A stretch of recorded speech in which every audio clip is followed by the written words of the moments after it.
Bonjour à tous, la très bienvenue dans cette vidéo où on va se parler de l'énergie du cancer, sa vie, son œuvre.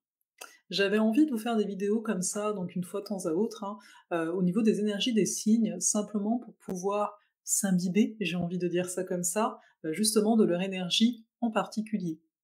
Dans cette vidéo, on va autant voir l'énergie globale du cancer, parce que pour rappel, on possède chacun les 12 énergies zodiacales à l'intérieur de nous, et aussi bien entendu, si vous êtes du signe solaire du cancer, du signe lunaire du cancer, ou encore en tant qu'ascendant cancer, je vous dirai quelques petites choses. Je suis Farah Sabi, alias Ozali, et ensemble, nous avons l'habitude de voyager à travers les énergies des astres, et notamment des nouvelles et des pleines lunes. Le cancer. Le cancer, c'est le premier signe d'eau qu'on trouve dans le zodiaque.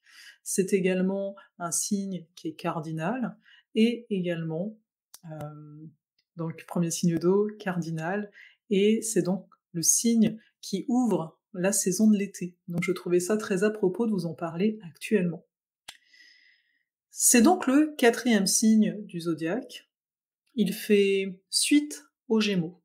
Alors on va un petit peu contextualiser l'ensemble pour comprendre cette énergie. Pour chaque signe du zodiaque, le tout c'est de vraiment considérer le signe d'avant et le signe d'après. C'est pas pour rien que le cancer, il est entre les Gémeaux et entre les Gémeaux et le Lion.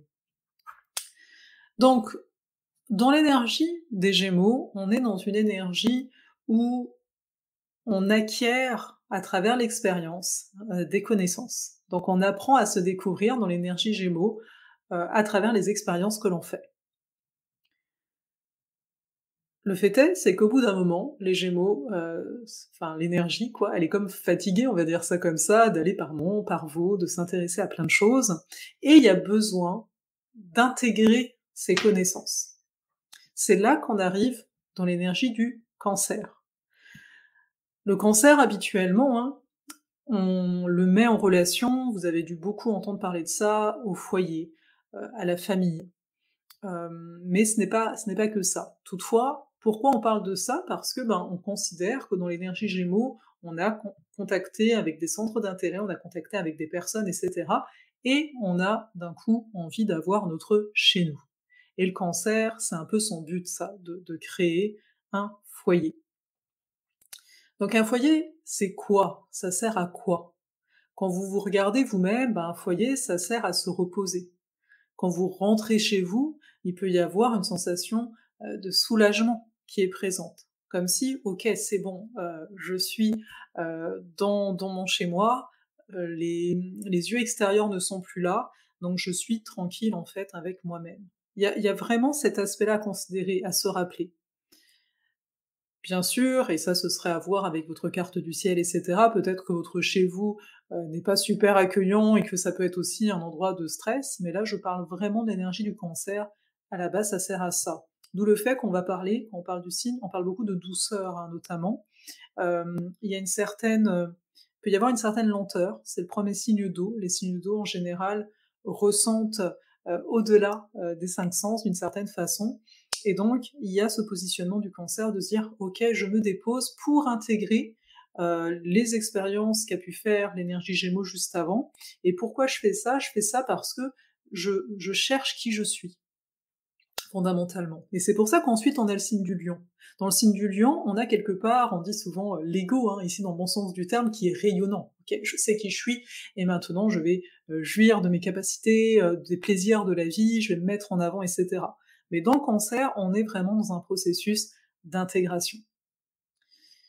Cela dit, maintenant je vais vous parler de façon un peu plus spécifique de qu'est-ce que le signe solaire ici en cancer. Donc, en règle générale, on dit que les cancers vont avoir ce rapport au monde très subjectif, que ce soit le soleil ou la lune en cancer ou même l'ascendant, on a une certaine subjectivité. Pourquoi on parle de subjectivité? C'est parce que c'est le monde intérieur, voyez. On a beau voir la même chose, enfin il y a un événement qui se passe, là on est tous ensemble, c'est neutre, on va tous voir ça à travers le filtre de nos émotions, à travers le filtre de nos propres expériences. Et elle est là, la subjectivité. Dans le cancer, on va aussi parler de susceptibilité. Alors là, c'est simplement de se rendre compte que quand on parle de susceptibilité, c'est que, comme pour tout signe du zodiaque, toute énergie, il y a différents niveaux de vivre le signe. Et la susceptibilité, quelque part, c'est quand on n'a pas créé encore notre propre sécurité intérieure et qu'on va tout prendre très personnellement. Être susceptible, c'est la moindre chose qui passe, et c'est pour nous. Alors qu'en fait, pas forcément. Faut voir que dans l'énergie du cancer, c'est une chose qu'on voit pas forcément, il y a une forme de narcissisme qui peut être présent. Et cela, en fait, va être dû au fait que dans le cancer, c'est vraiment relié à la mère aussi, en tant que telle. Et dans le cancer, il y a un peu cette recherche d'exister à travers le regard de l'autre. Et quand on regarde un enfant, l'enfant, c'est très associé au cancer aussi, on voit bien que l'enfant a besoin du regard de sa mère, du regard de ses parents pour exister, c'est une façon de parler, mais il y a cette recherche-là.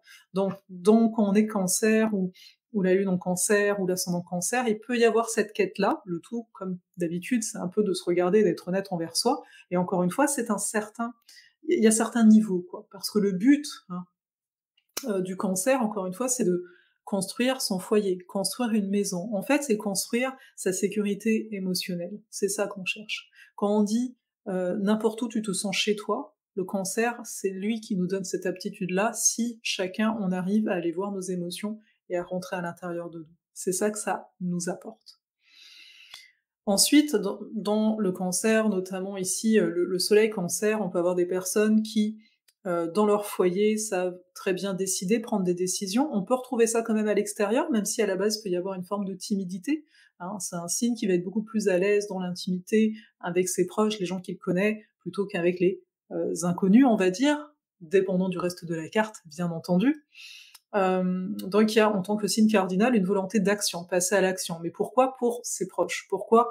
Pour ses propres besoins, en tant que tel. Aussi, et ça on va le voir beaucoup avec la lune cancer, il peut y avoir donc une très très forte subjectivité, une très forte empathie, un petit peu valable pour tous les signes d'eau en général, une lune en eau a une très grande sensibilité. L'unique chose, c'est de pas rentrer dans une forme d'infantilisme, c'est de savoir arriver à prendre ses propres responsabilités. Et ça, c'est pas toujours là, d'entrée de jeu, ça se travaille à travers les années. On peut aussi avoir avec la lune cancer un côté très imaginatif, une capacité quelque part à ressentir avec peut-être des images. Là, je pense à un Mercure cancer, il pourrait y avoir une tendance à visualiser, à avoir une facilité là-dedans. Et clairement, quand on est dans une énergie cancer, on peut pas passer à côté. On va notamment parler d'émotion, bien entendu. C'est ce qui est le plus subjectif à chacun, l'émotionnel, et ça, on va le retrouver.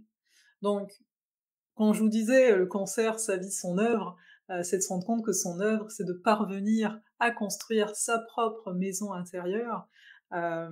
Donc c'est vraiment d'arriver à construire sa sécurité intérieure émotionnelle, dépasser des blessures comme celle de l'abandon, par exemple, qui peut être très présente ici. De cesser aussi parfois de s'infantiliser, comme je vous le disais, donc d'arriver à prendre ses responsabilités, d'être assez mature pour ça. Et en règle générale, donc toute la vie, on pourrait dire qu'on a des énergies cancer présentes dans notre carte du ciel, on va être amené à vivre des hauts, des bas au niveau émotionnel, dans le sens où les émotions sont jamais fixes en fait en tant que telles, on le sait. Donc voilà pour ça. Si vous avez la volonté d'aller plus loin, on va dire, avec cette énergie-là, notamment, je ne sais pas si vous vous êtes déjà posé la question, mais pourquoi lors du solstice, le 21 juin, on célèbre le soleil, et pourtant on rentre dans l'énergie du cancer? C'est quoi le lien entre les deux? Si vous avez envie de connaître la réponse à cette question, mais surtout d'aller plus loin par rapport à votre carte du ciel, de voir, même si vous avez rien en cancer, le cancer il est associé automatiquement à une de vos maisons astrologiques, un domaine de vie, si vous voulez voir où est votre zone où vous avez besoin de vous sentir en sécurité en particulier, eh bien je vous invite à venir participer à un atelier que je donne dans le cadre de l'astrosphère, qui se passe le 21 juin pour célébrer le solstice justement.